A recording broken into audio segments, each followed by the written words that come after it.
Hey Luca, it's Mark.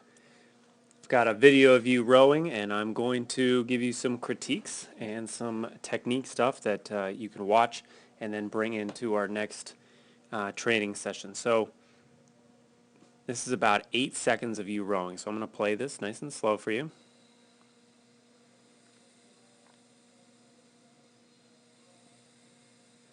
And we got Carissa and Chloe in the background. So this is you during the warm-up, so this is what you can assume is your best rowing. I know you weren't planning on me filming you, but I tricked you, and so then this is basically your best. So I'm going to start critiquing that. Here's you in slow motion.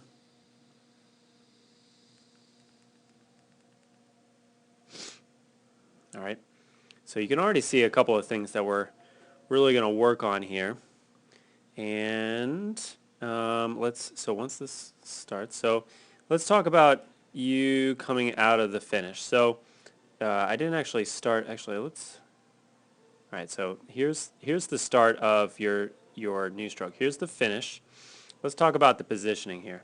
So number one, we can already see your toes are picked up from the foot stretchers. So you're kind of losing a little bit of connection with that. So what I'd like to see is, first off, I'd like you to see you point the toes and try and maintain contact with the feet so that as you press with the legs, you're still pressing on the boat and you're not just kind of a detached body from the boat. Second off, your body angle is really excessive. So this is noon, all right, 12 o'clock, and then that's where your body is, and you're at like 10 o'clock. So what I'd really like to see, let's get another color here, is I'd really like to see you at 11. And there's a couple of reasons. So unless your coach tells you something other, then when I'm telling you this, I mean, listen to your coach first, but really what's happening is when you swing with your body towards the finish, right, we're getting really the power out of the hips opening. That's why we swing. But when you lay back, what really happens is your core, right, your hips, it requires a lot of energy to bring your body back up into arms and bodies over. So really what we want to do is we want to remove the extra energy it takes for you to move from, basically from here to there. Okay?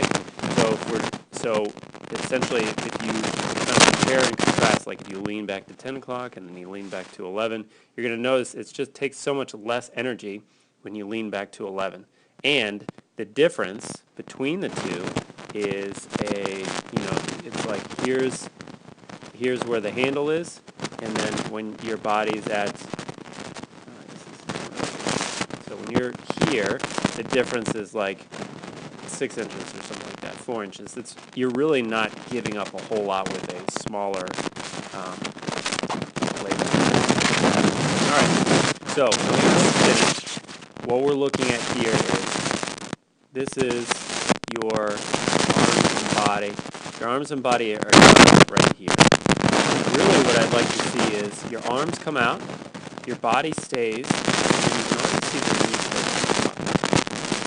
Okay?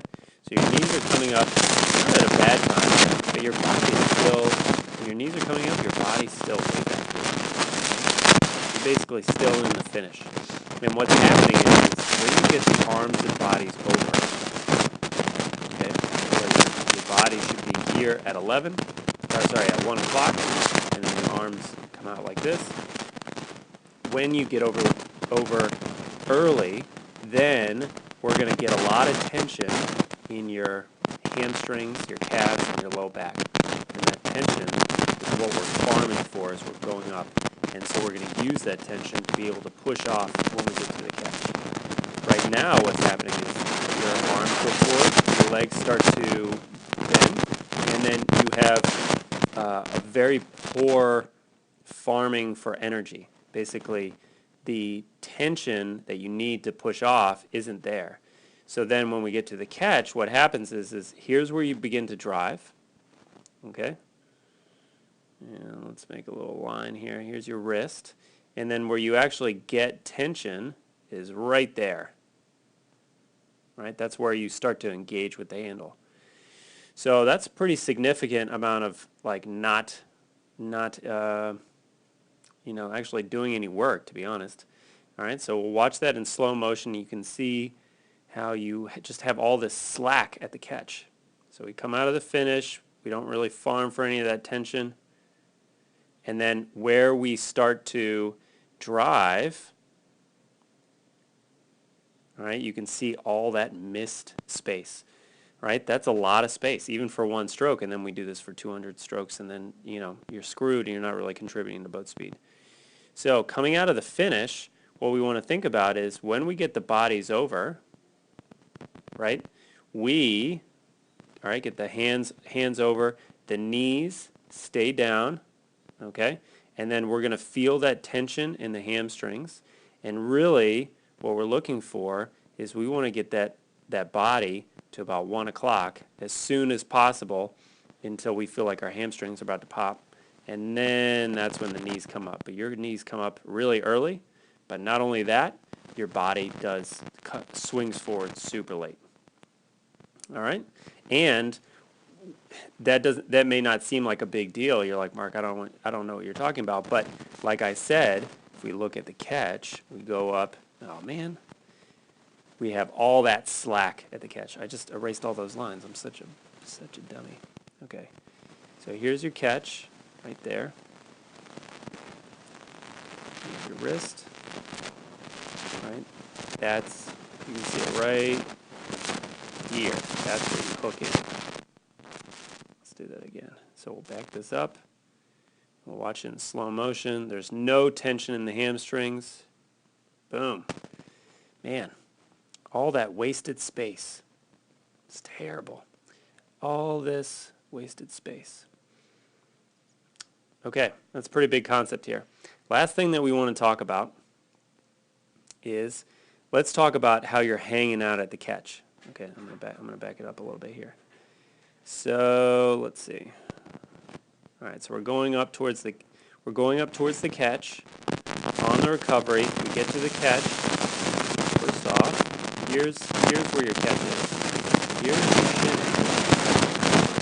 And really what I like to see is only going.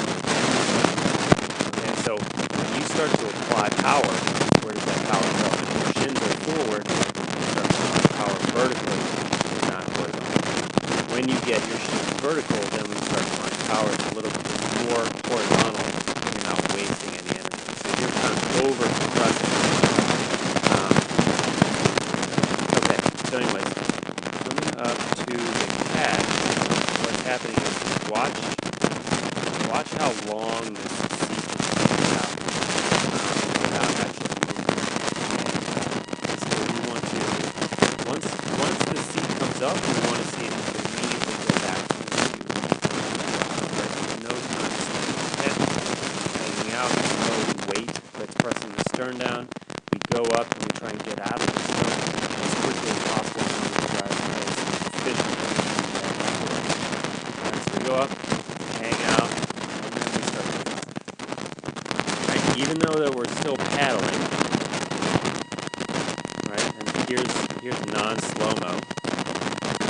Even though that we're just paddling, you can still apply that drive sooner.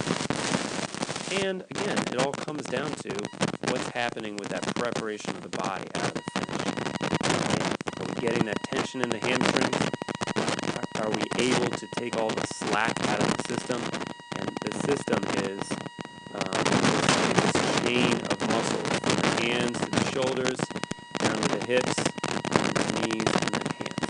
So you can see this chain of power, this chain of like rubber bands. Basically, we got to take all the slack out of it before we're allowed to really apply power. Okay, I feel like I've rambled enough. Hopefully that's some good stuff. So things that we're focusing on to wrap up. Well, we're going to point the toes to the finish, right? Don't let those toes come up at the finish. 2, arms and body over faster, holding